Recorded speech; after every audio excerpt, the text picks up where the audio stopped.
Қазір орамал тағу әдісімен бөлісетін боламыз.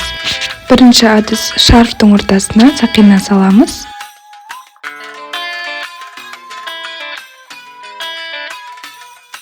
Бұл екінші әдіс, 4 бұрышты орамалымызды 2 бүктеп аламыз. Бір шетін ұзын, бір шетін қысқа етіп байлаймыз. Орамалдың ұзын шетін айналдырып бұраймыз. Бастың төбе жағына қойып, булавкалармен қадап шығамыз.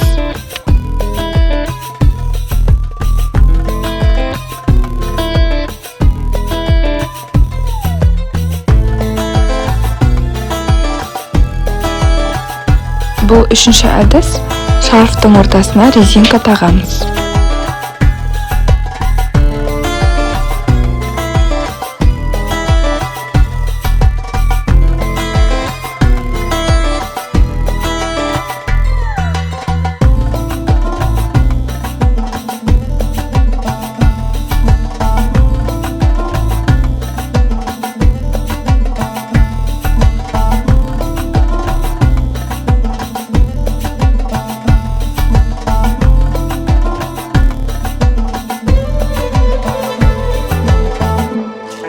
Бұл төртінші әдіс, 4 бұрышты орамалымызды 2 бүктеп аламыз.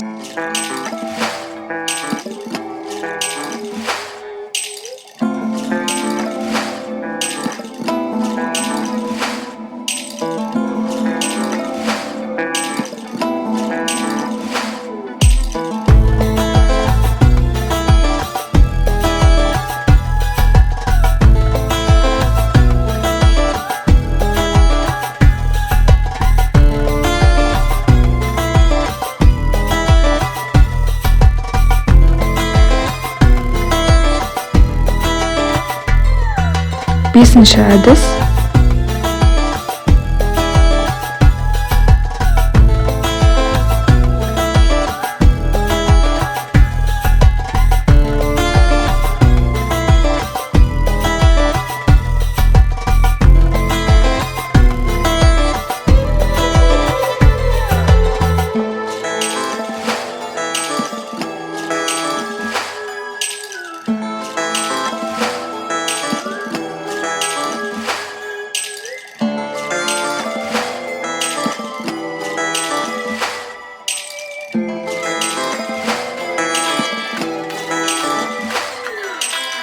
Видеом сізге пайдалы болса, каналыма тіркеліп, лайк басып қолдап кетіңіздер.